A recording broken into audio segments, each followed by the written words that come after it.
Bom dia, paz do Senhor Jesus para todos. Estamos aqui mais uma manhã, né? Sendo grato a Deus por essa noite de sono maravilhosa, ter deitado e levantado na presença do Senhor. Isso é uma dádiva de Deus, é motivo de só para estiver agradecendo, glorificando e exaltando o nome do Senhor. Vamos agora ter o nosso ensino, nossa palavra sendo ensinada pelo nosso evangelista. Vamos fazer uma oração. Deus bendito, Deus eterno, Deus santo, Deus Todo-Poderoso, Deus fiel, estamos aqui nesta manhã, Senhor, sendo grato a Ti. Muito obrigado, Senhor, por ter deitado e levantado na Tua presença. Nós te glorificamos, te exaltamos, meu Pai querido, por tudo que o Senhor tem feito em nossas vidas, porque até aqui o Senhor tem nos ajudado, o Senhor tem nos sustentado, meu Pai. O Senhor não tem deixado faltar nada para nossas vidas. Queremos entregar esse estudo, esse ensino da Tua palavra, que vai ser ministrada pelo Teu ungido nesta manhã, nas Tuas mãos. Toma a primazia, toma a direção, glorifica, exalta o Teu nome, usa o Teu ungido poderosamente, joga todo impedimento, toda barreira por terra, Senhor. Fala conosco nesta manhã, através do ensino da Tua palavra, e nos dá a vitória em nome de Jesus. Amém. Amém.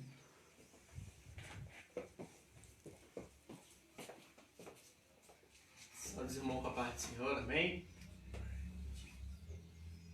A lição de hoje, né, continuando ali o Sermão do Monte, hoje vamos ministrar sobre a lei e a justiça no reino, né? Então é um tema de grande valia, de grande importância também para os dias atuais, e o Senhor vai ministrar aos nossos corações aqui a sua palavra nessa manhã.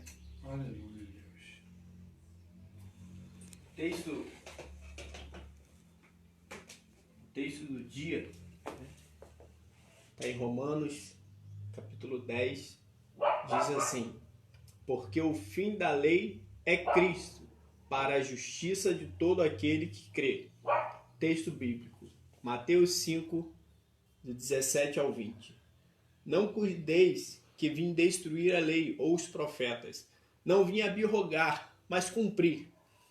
Porque em verdade vos digo que até que o céu e a terra passem, nenhum jota ou tio se omitirá da lei, sem que tudo seja cumprido. Qualquer, pois, que violar um destes mandamentos, por menor que seja, e assim ensinar aos homens, será chamado o menor no reino dos céus. Aquele, porém, que os cumprir e ensinar, será chamado grande no reino dos céus. Porque vos digo que, se a vossa justiça não exceder a dos escribas e fariseus, de modo nenhum entrareis no reino dos céus.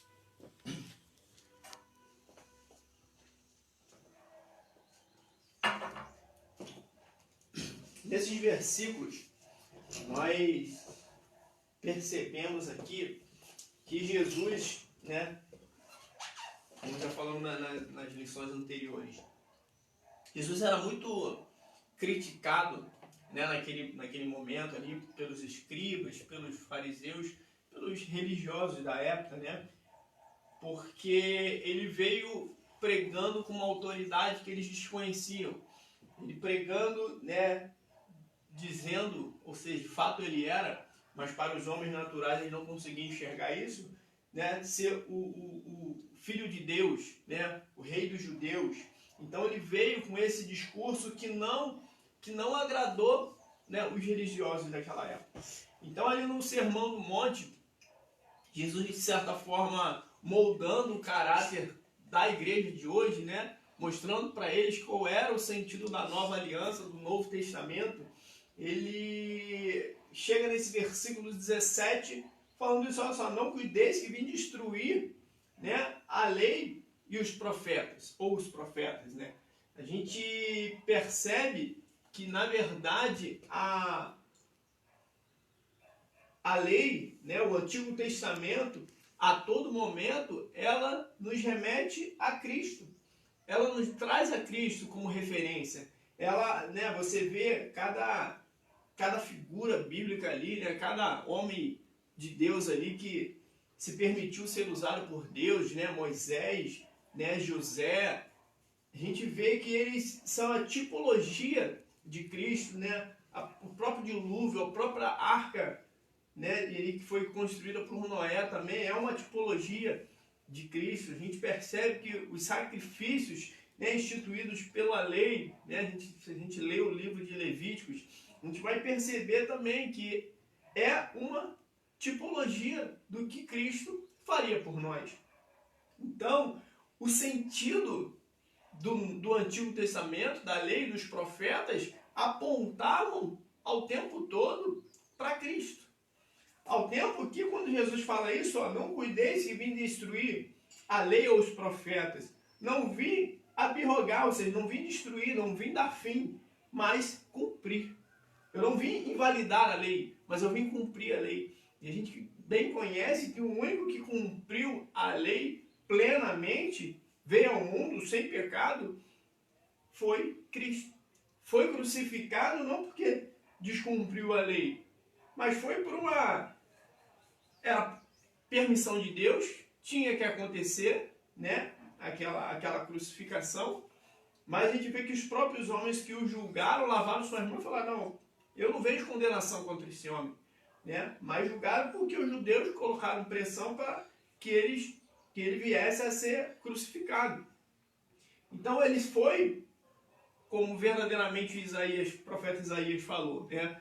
Como foi como ovelha muda ao matadouro, né? Ele derramou o seu sangue carmesim ali, puro, sem pecado, sem mancha, sem mácula nenhuma, sem nada, né, de errado em suas mãos, mas ele foi crucificado para quê?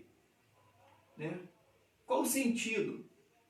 Qual a motivação da crucificação de Cristo?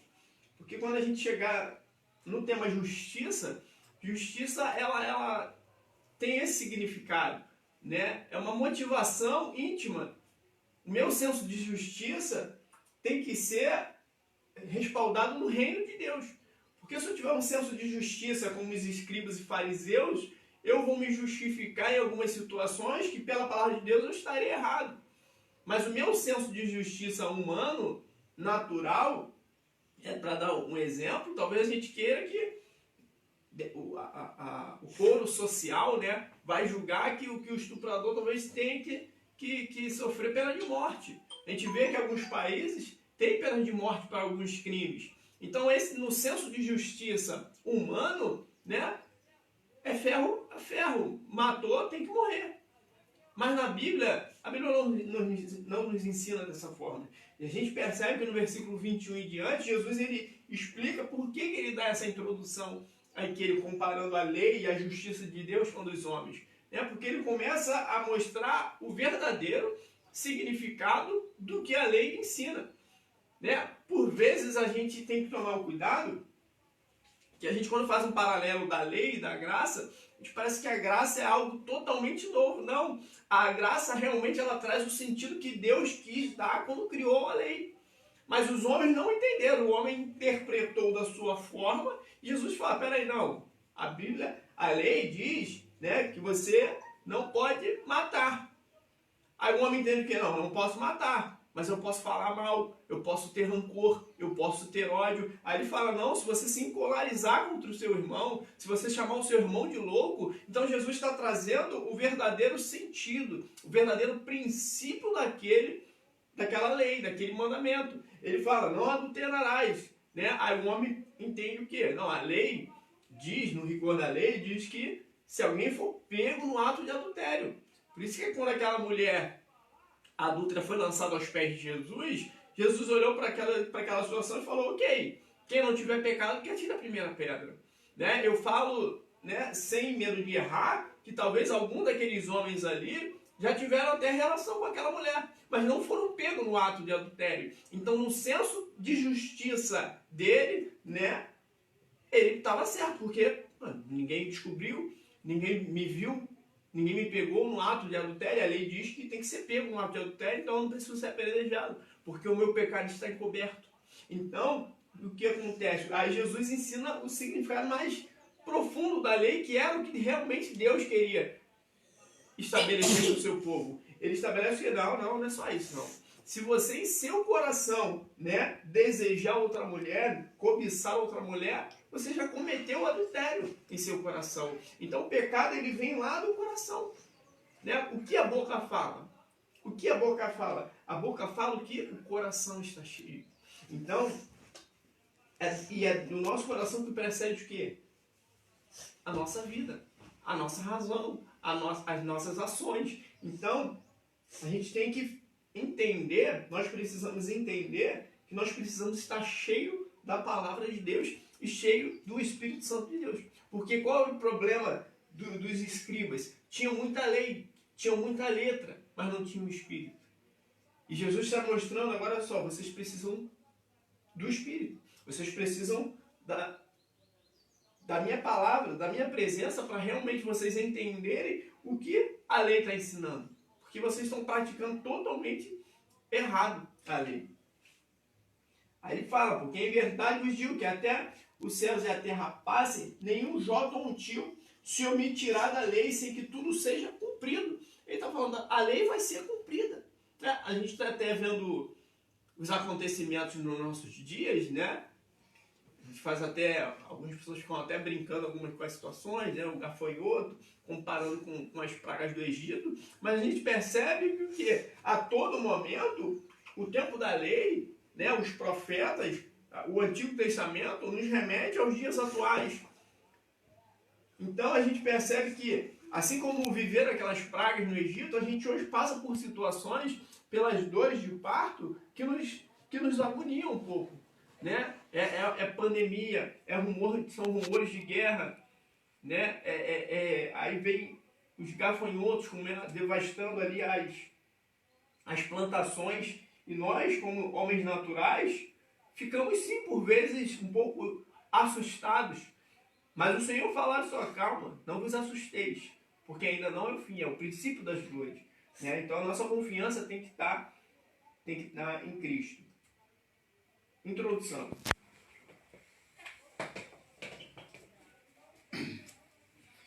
Muitos comentaristas e estudiosos da Bíblia afirmam que os 4 versículos do texto bíblico acima são os principais do Sermão do Monte, pois revelam a finalidade do ensino do Mestre. É importante observar que Jesus não desconsidera a lei, mas afirma que veio completá-la. Ele ainda adverte para os perigos de se violar os mandamentos e ensiná-los de forma deturpada.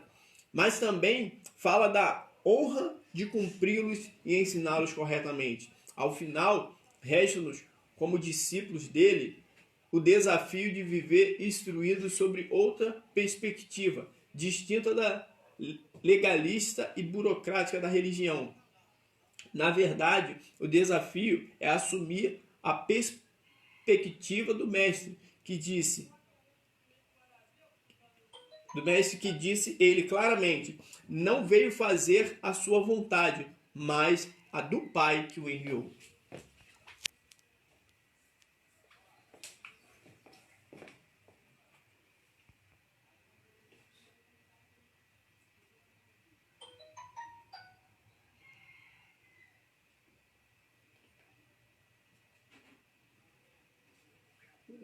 Saiu aqui.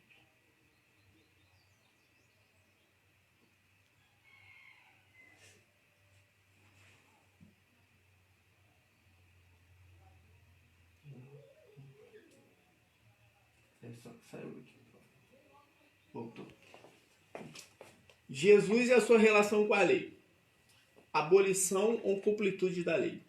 A crítica infundada dos mestres de Israel de que Jesus desfazia da lei, o Filho de Deus respondeu que não veio abolir a lei ou os profetas, ou seja, desfazer esses textos e seus ensinamentos. Antes, uma parte de sua missão era justamente completá-la. Completar. Aqui nada tem como reparar, antes significa dar-lhe pleno cumprimento. A validade da lei. A afirmação do versículo 18 deve ser lida tendo em mente que o mestre utilizava figuras de linguagem, entre elas a hipérbole, que consistia em exagerar na expressão de uma ideia para demonstrar o seu valor. Assim, o mestre refere-se à passagem do céu e da terra, bem como ao conteúdo da lei, mencionando o J, isto é, Yod, que é a menor letra do alfabeto hebraico. E fala de um tio, que no contexto do versículo alude a um tracinho, que para nós seria uma vírgula. Tudo para expressar o seu respeito pela lei e também o quanto ela falava dele.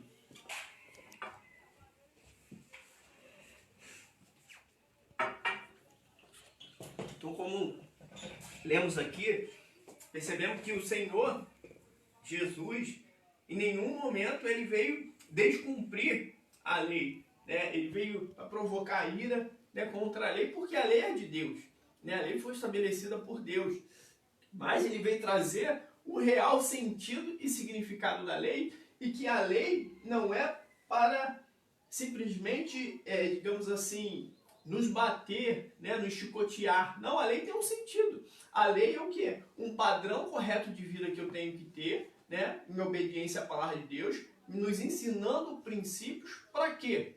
Para eu herdar o céu.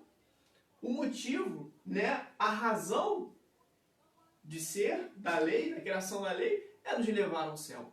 Então, os fariseus, né, os escribas, tinham perdido essa referência da lei e por vezes usavam a lei para bater nos menores e eles mesmo muitas vezes tropeçavam em algumas situações da lei. Mas no dia de hoje, nós, como Igreja de Cristo, o que devemos obedecer? Porque há um paralelo entre isso. Poxa, mas aí eu estou no tempo da graça, eu estou no tempo da lei, o que de fato eu devo obedecer? Não, nós temos que obedecer o quê? A justiça de Deus. Nós não vivemos mais no tempo da lei, não precisamos mais fazer sacrifícios, o véu do templo foi rasgado. A gente tem que olhar, pegar os ensinamentos de Cristo, né, e dos apóstolos, para saber como a igreja de hoje deve se posicionar. Vamos desprezar a lei? Não, mas vamos entender que algumas culturas ali, um exemplo, por exemplo, o corte ali do prepúcio ali do pênis do menino, né? Esqueci o nome que se dá. Então, isso ali nós não precisamos mais praticar isso, porque é um costume judaico. Então, algumas situações da lei são para os judeus, né? Mas a gente tem que pegar o quê? O princípio. E qual o problema dessa situação? A gente vai ver em Provérbios ali, capítulo 20 ao 23, mais ou menos. Se você ler, você vai ver que o sábio ali, Salomão, ele fala diversos versículos ali sobre o perigo da bebida.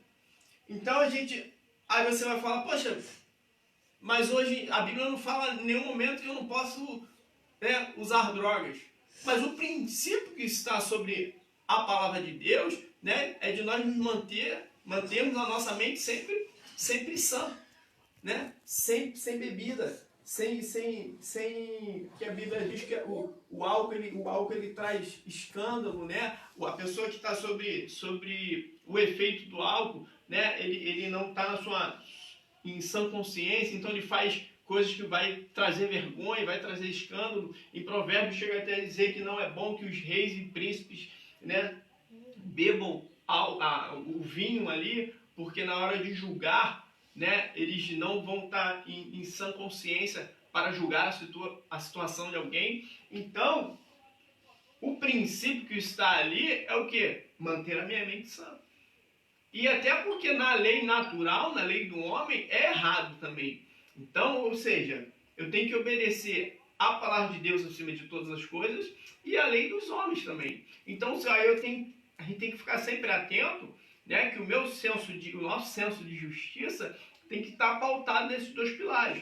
A palavra de Deus aprova essa situação? Sim. A lei do homem aprova essa situação? Amém, posso fazer. A lei do homem reprova essa situação? Sim. A palavra de Deus me fala o que a respeito disso?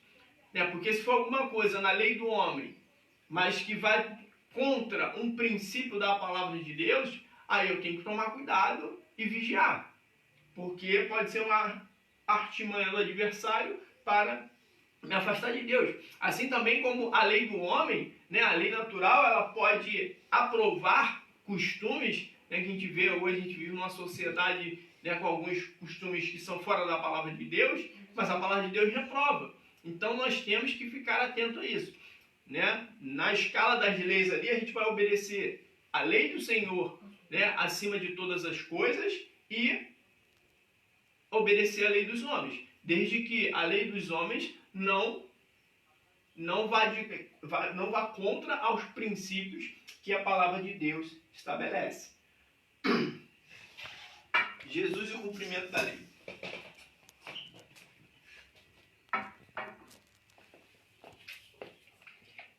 É importante perceber que nos versículos 17 e 18, Jesus está falando de sua relação com a lei. Dessa forma, ele assinala que até mesmo o céu e a terra passarão, mas suas palavras não hão de passar. Em outros termos, até que tudo que a lei requer, idealmente, não tenha encontrado a sua plenitude definitiva, nada de escatológico acontecerá. Nenhuma transformação deve ser esperada na terra e muito menos no céu. Ensine reconhecimento. A lei na perspectiva de Cristo. No versículo 19, o mestre antecipa a responsabilidade que cada discípulo deve ter no que diz respeito à ressignificação de que ele dará à lei. Todos os mandamentos a que o Senhor se referiu deverão ser observados a exemplo dos grandes princípios que ele extraiu de seus 5 mandamentos, demonstrando com isso que obedecer a Deus vai muito além da observância mecânica de regras.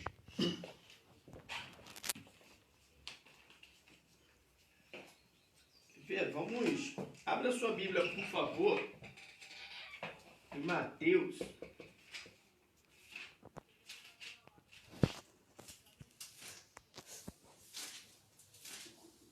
Mateus capítulo 5.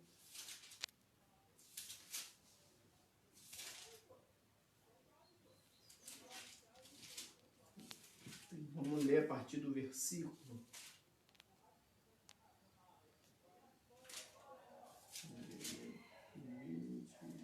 Tá, versículo 21. A gente entender o que Jesus está ensinando aqui.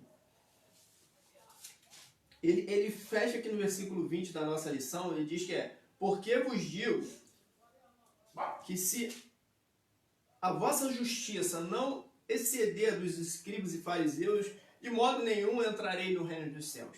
Então isso aqui a gente tem que entender o quê? Qual o propósito de Jesus estabelecer a sua lei? Qual o propósito de Deus estabelecer a sua lei e de Jesus estar nos ensinando a justiça de Deus, né? É o reino dos céus.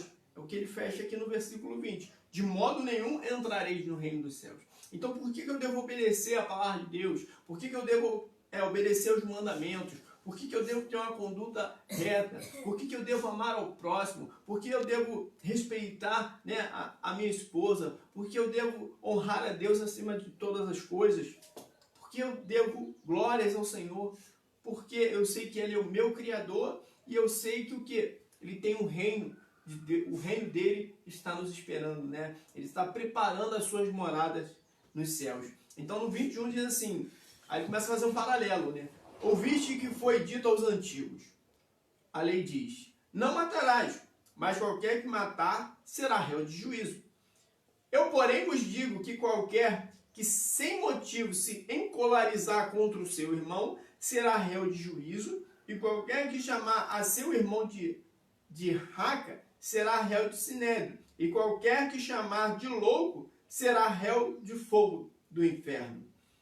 Portanto, se trouxeres a tua oferta ao altar e ao te lembrares de que teu irmão tem alguma coisa contra ti, teu irmão tem alguma coisa contra ti, não é você contra teu irmão, não. Teu irmão tem alguma coisa contra ti, deixa ali diante do altar a tua oferta e vai reconciliar-te primeiro com teu irmão e depois vem e apresenta a sua oferta. Ou seja, de tal forma que ele está falando, só não adianta você cumprir um mandamento, né, adorar uma parte que é dar a oferta, e se você está com um problema com o irmão. Você não está fazendo isso da forma correta. Você não está fazendo isso conforme a justiça do reino. Porque na justiça ali, a gente vai ver mais à frente, mas eu já posso adiantar, né, a justiça, o senso de justiça teológico, né, o senso de justiça, né, ali do reino e o senso de justiça do mundo natural, né, que ele compara ali, digamos assim, com os fariseus dentro de uma religião. Então, o senso de justiça que ele quer que os discípulos obedeçam é o senso de justiça do reino, pautado nos princípios do reino. Qual é a motivação, né, íntima que eu tenho que ter ao analisar uma situação? Porque julgar cabe a Deus.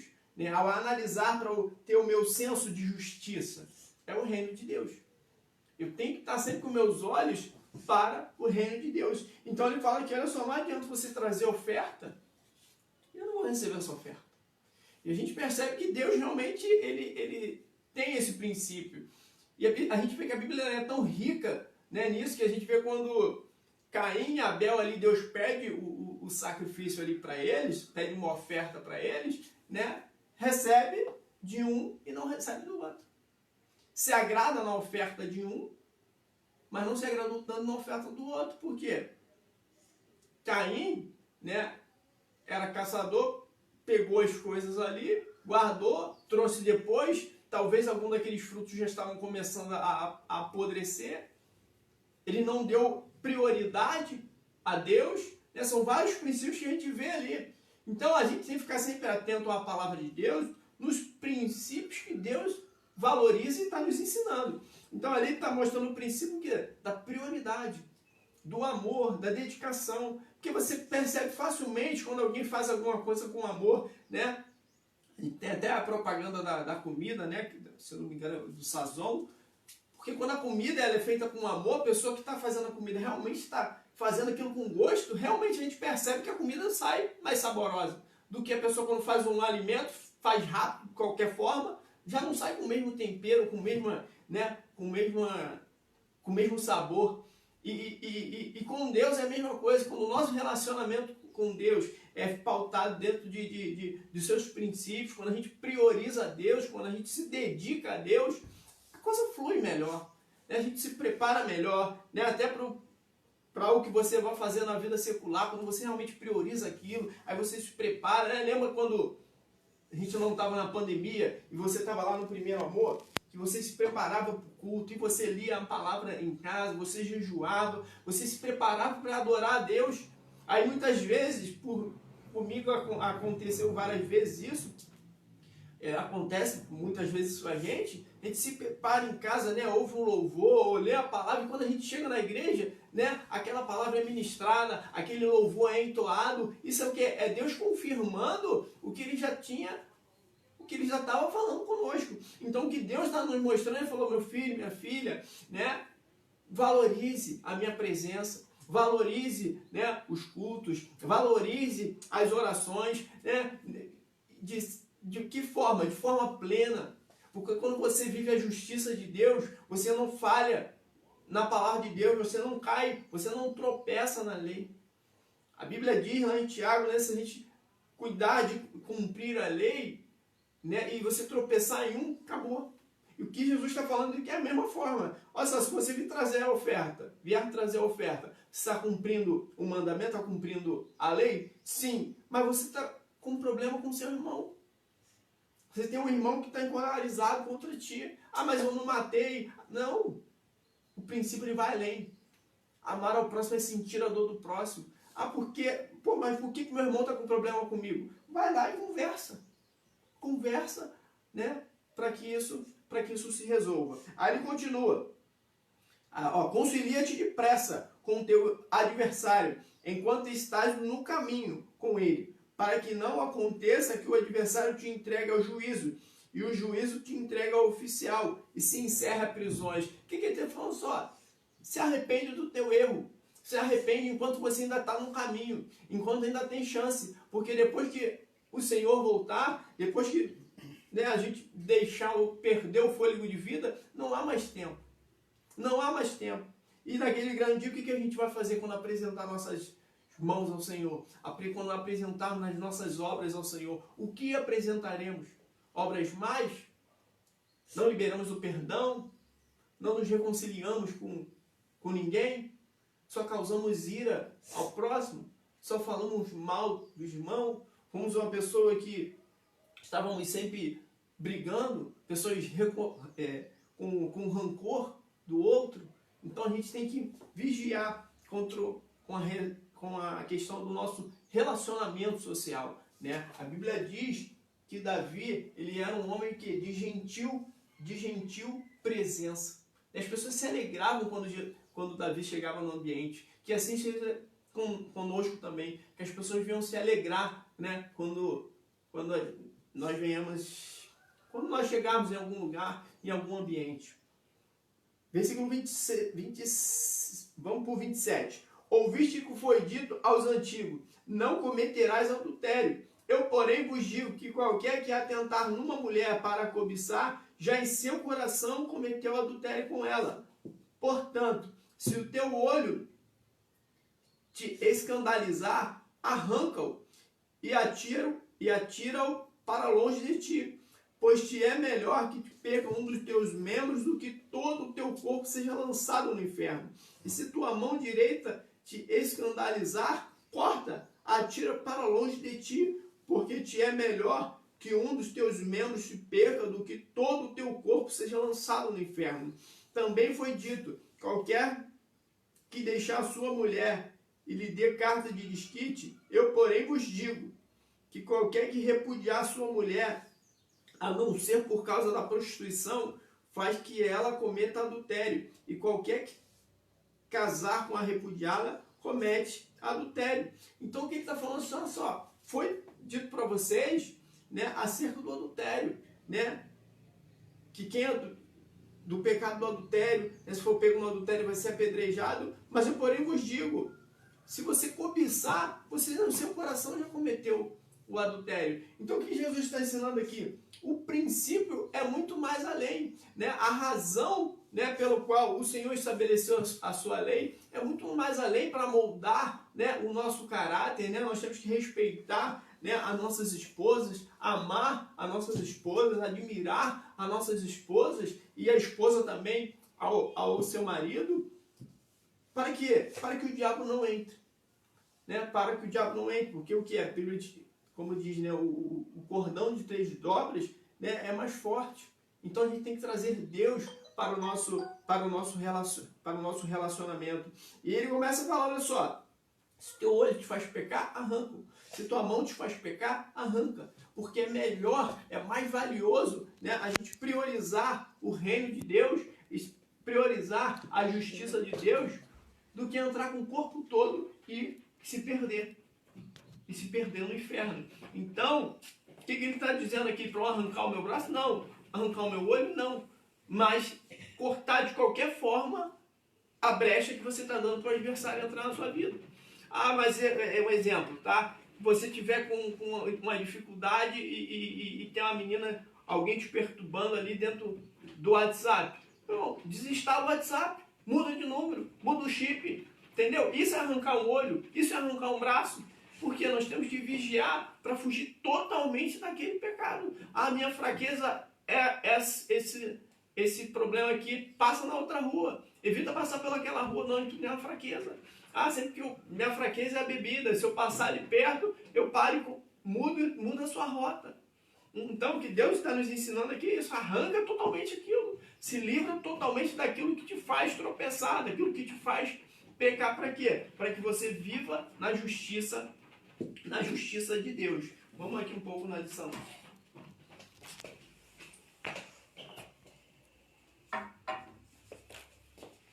Maior e menor no reino. O Senhor utiliza uma linguagem corrente entre os discípulos para despertar a atenção, comparando esse texto com os ensinamentos do Mestre em outras oportunidades. É perceptível que ele não apoia qualquer tipo de disputa que resulte em distinção entre as pessoas. O ensino no contexto do Sermão do Monte. A ideia de que o ensino pode ser meramente teórico e sem implicações práticas na vida das pessoas, parece estranha na perspectiva e no contexto do Sermão do Monte. O mestre fala de pessoas que violam ou transgridem e ensinam os outros a fazer o mesmo através de sua prática e também na teoria.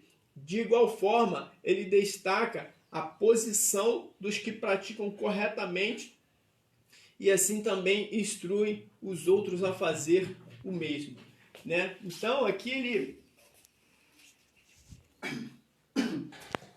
A palavra de Deus nos ensinam dois tópicos bem importantes, né?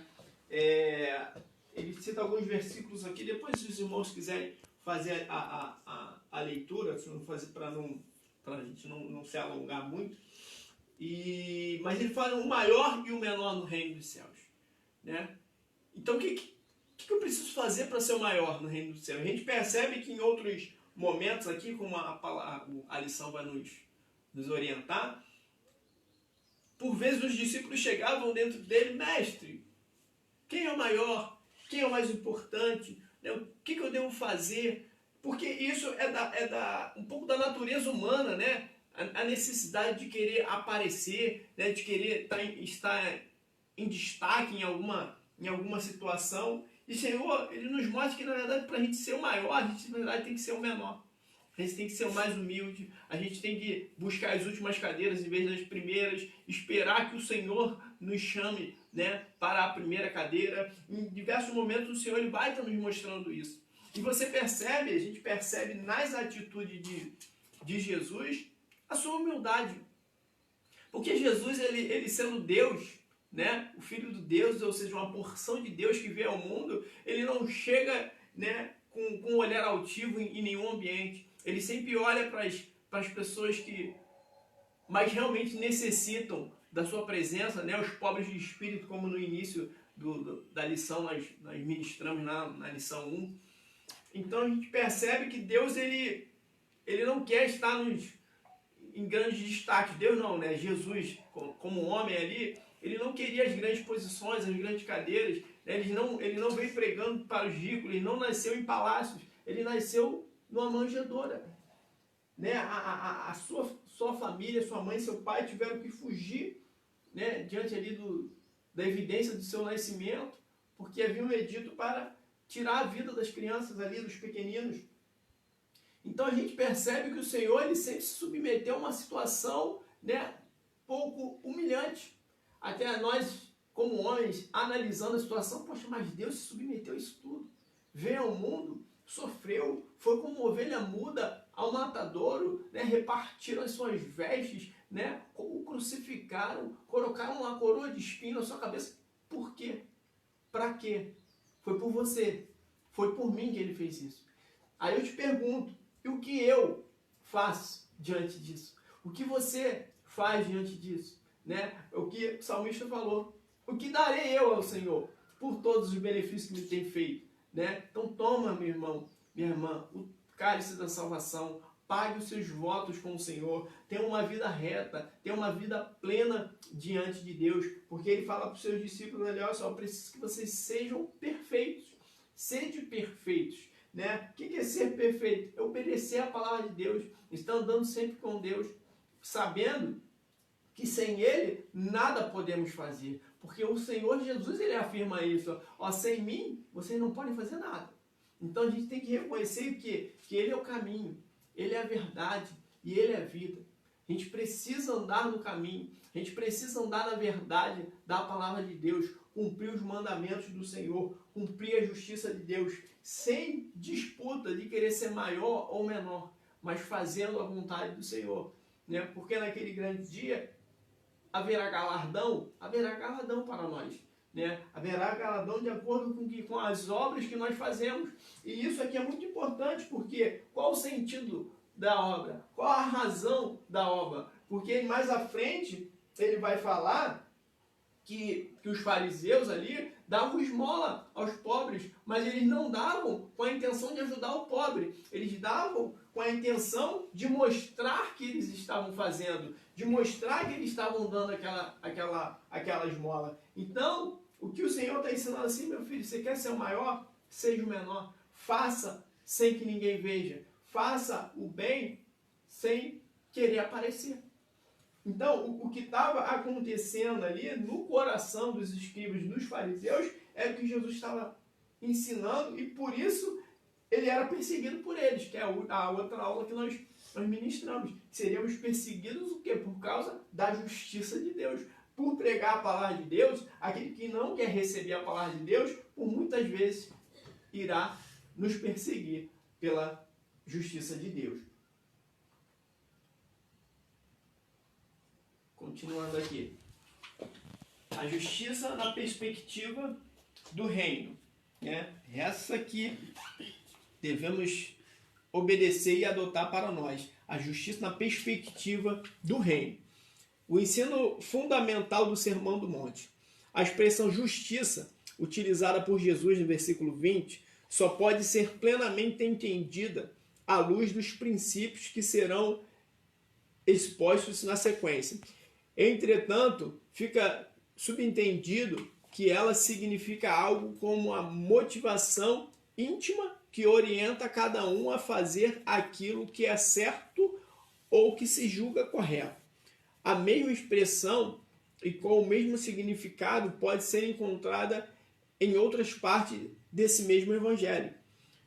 Ultrapassando a justiça dos fariseus. A justiça dos discípulos deve ultrapassar a dos escribas e fariseus, ou seja, eles devem ter motivos mais nobres para observar os princípios ou mandamentos da palavra de Deus. A motivação para se viver corretamente não pode vir de qualquer desejo de ser premiado e nem por medo algum de ser punido. Tampouco a referência de Jesus diz respeito à quantidade, antes tem a ver com o aspecto qualitativo com que se obedece, isso é, com a disposição correta no coração. Vamos aqui, Mateus 7, vamos fazer a leitura do 15 ao 23.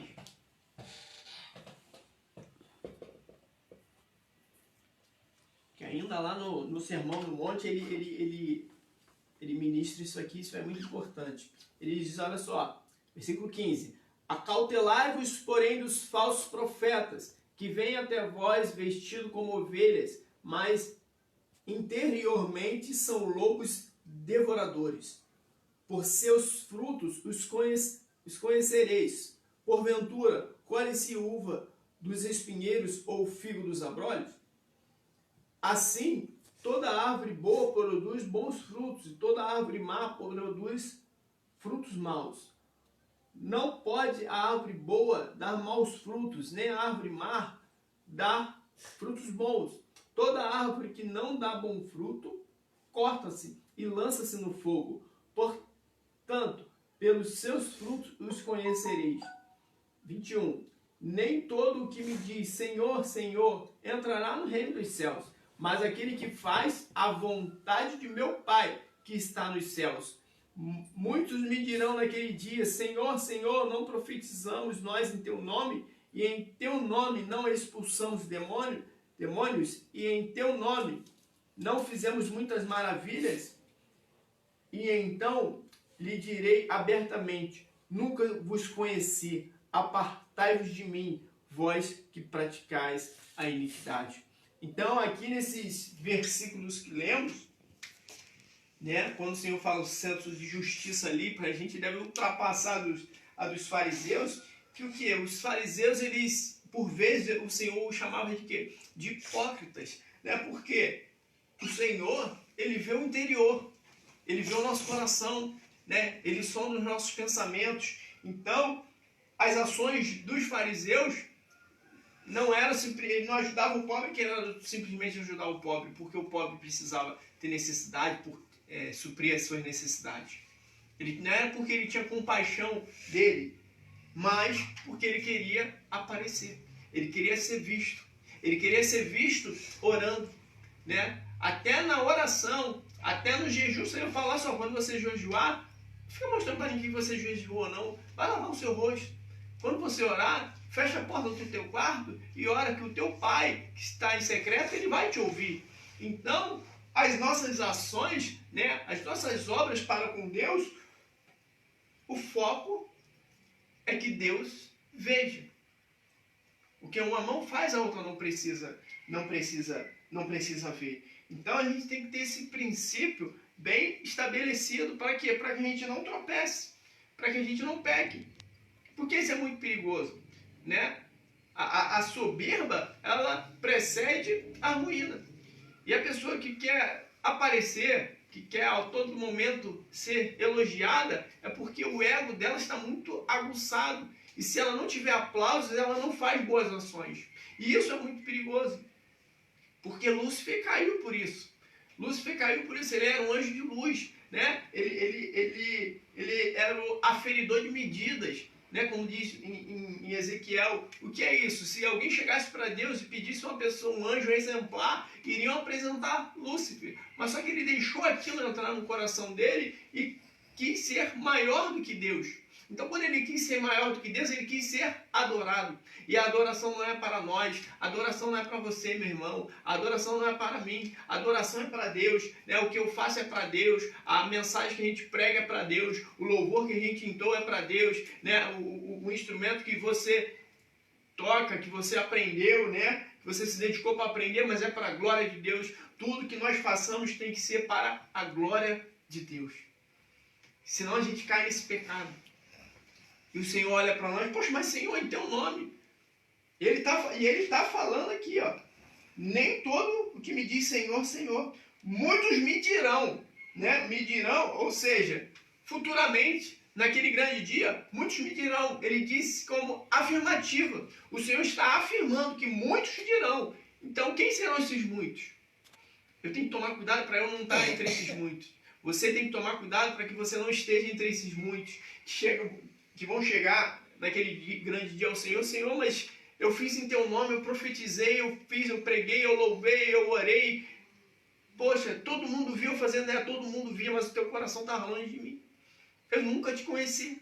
Você nunca foi meu. Você fez para você. Você fez por você. O seu senso de justiça era massagear o seu ego. E não a minha glória, e não a minha honra. Isso é muito perigoso, meus irmãos. Porque a gente pode fazer uma coisa e o nosso senso de justiça não está na perspectiva do reino, está na perspectiva farisaica, está na perspectiva do meu ego, da minha eu me idolatrando, né? Então eu tenho que tomar cuidado para que com essa autolatria eu me perca e saia do caminho. Aí tive uma vida todinha me enganando. Porque deixei o quê? O adversário entrar em meu coração. Fazendo a leitura aqui. 3 tipos de justiça. A teológica, a piedosa e a do reino. Apesar de parecer estar em pé de igualdade, escribas e fariseus são 2 grupos distintos. Os primeiros são os teólogos da época, intérprete, autoridades da lei. Ao passo que o segundo são leigos piedosos, provenientes de todas as camadas sociais. Assim, para ambos os grupos há diferentes espécies de justiça. A dos escribas será contrastada nos versículos 21 a 48. Já dos fariseus será objeto de análise do mestre no capítulo 6, versículo 1 a 18. Finalmente, o último tipo de justiça, a do reino, e portanto dos discípulos, vai do capítulo 6, versículo 18 até o capítulo 7, versículo 27. Isso aí a gente vai tratando nas próximas aulas. Mas a justiça dos escribas era o quê? Era o rigor da lei, né? Eu estou cumprindo a lei aqui e pouco sabia, né, o que realmente estava por trás dos mandamentos. Por isso que o Senhor confronta, ali compara algumas situações que nós já fizemos a leitura aqui sobre não matarás, né, sobre não adulterarás. Então, os escribas eles eram muito analíticos e teólogos naquele assunto. Entendiam, conheciam a lei de frente para trás. mas o entendimento deles era pouco. O conhecimento, a sabedoria os faltava, né? Mas eram cheios da lei, né? Então nós temos que tomar cuidado, porque a letra mata, mas o que nos vivifica? O Espírito nos vivifica. Então, aí ele fala da justiça dos fariseus, que é o exemplo que eu dei. Eles eram piedosos. Eu tenho que fazer, eu tenho que ajudar. Para quê? Por quê? Né? Para aparecer ou para a glória de Deus? Então, eles acabavam sendo, por vezes, hipócritas. Queriam fazer para aparecer, não de fato no sentido de ajudar o próximo. E a justiça do reino é o que a gente realmente tem que praticar e que a gente precisa viver. Vamos aqui fazer a leitura da conclusão.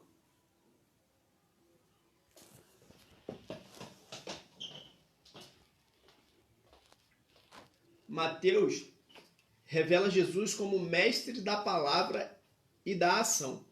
Enquanto no Sermão do Monte Jesus é o ensinador da palavra, nos capítulos seguintes ele aparece curando, libertando pessoas.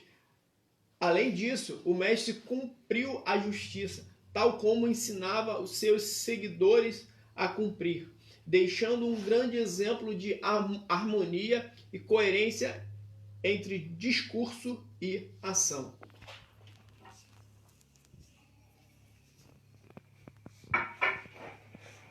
Então, Jesus, no Sermão do Monte, né, ele ensina o caráter, ele está moldando o caráter do cristão da nova aliança, né? Então, ele apresenta o Evangelho, ele senta com eles, ministra a palavra do Senhor, mostra para eles o que realmente é valioso para o reino dos céus. E como Jesus ele tem grande sabedoria, a gente percebe que ele vai pregar sobre Elias, ele fala, como ministramos na lição de hoje, sobre a lei e sobre a justiça, mas só que ele tem a prática. Jesus ele não fica só em palavras, e nós também não devemos ficar só em palavras. O que a gente aprende, a gente tem que colocar em prática. Eu tenho um professor, no meu curso de pós-graduação, ele falou isso. Ele falou, poxa, se eu pego um livro e eu leio aquele livro, e eu não boto nada em prática do que eu li naquele livro, eu perdi meu tempo lendo aquele livro. Ele falou, se eu colocar em prática pelo menos um capítulo do livro que eu li, aí já obtive sucesso naquela leitura. Então, o que Jesus está fazendo ali? Ele ensina sobre tudo isso. Aí no capítulo 8, versículo 1, a partir do versículo 1, olha o que acontece. E descendo ele do monte, ou seja, logo após o sermão do monte, seguiu uma grande multidão. E eis que veio um leproso e o adorou, dizendo, Senhor, se quiseres, podes tornar-me limpo. Ele não ensinou sobre amor ao próximo? Né? Aí, olha só, aí surge aquela situação para ele. E Jesus, estendendo a mão, tocou, dizendo, quero ser limpo. E logo ficou purificado da lepra. Aí ali ele mostra o paralelo entre a lei e a graça, porque na lei, né, ele não poderia tocar em alguém leproso. Mas ele vai e toca. Mas que ele toca com qual objetivo? Com qual propósito? Tornar aquele homem limpo. Então ele toca naquele leproso, né? Ele cura aquele leproso. Aí agora, versículo 4, perdão. Disse-lhe então Jesus, olha, não o digas a alguém. O que Jesus nos ensina? A não fazer nada com o propósito da nossa glória, do nosso ego. Então aqui ele está falando assim, vai e não digas a ninguém. Não precisa ficar falando que eu te curei, não. Mas vai, mostra-se ao sacerdote e apresenta a oferta que Moisés determinou para lhe servir de testemunho. Aí o que ele faz? Ele vai e cumpre a lei. Vai lá, a lei não diz que você tem que se mostrar ao sacerdote depois que você for limpo da sua lepra. Agora vai lá e cumpre a lei. Jesus aqui, em um cenário, em uma ação, ele resumiu todo o Sermão do Monte. Ele demonstrou o amor ao próximo. Ele mostrou que ele não fazia a obra para a sua glória, mas para a glória de Deus, que ele falou, você vai lá, mas não fica falando que eu te curei, não. Mas vai lá, E ele mostrou que ele veio o quê? Cumprir a lei. Ele não veio abrogar a lei. Então ele vai lá e fala só agora, a lei não estabelece. Não diz que você tem que se mostrar ao sacerdote? Vai lá e mostra ao sacerdote. Então Jesus saiu da teoria e mostrou na prática.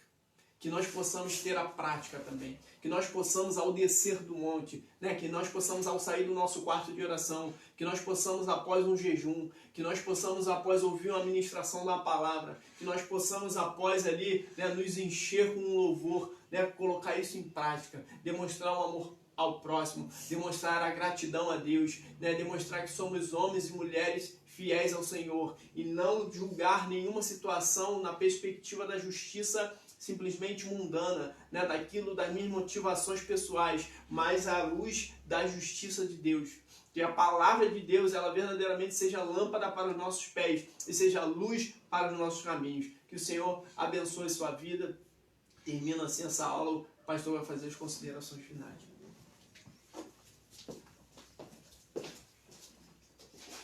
Amém, meu irmão. Maravilha de aula, que nós possamos tomar posse e como nosso irmão falou agora no final, né?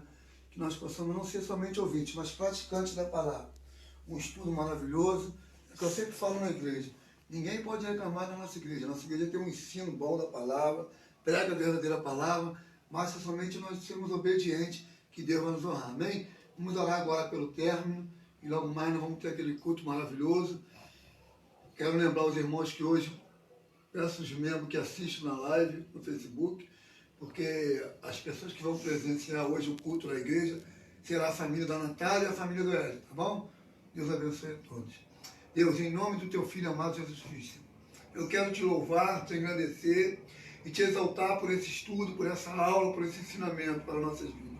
Continua nos abençoando, continua, Senhor, nos cobrindo com o teu sangue, nos ensinando, Senhor, a tua palavra e sendo praticantes para a glória e louvor do teu nome. Continua aguardando o teu Filho, sustentando e dando a vitória em nome de Jesus. Amém e amém. Deus abençoe a todos. Terminado em nome de Jesus.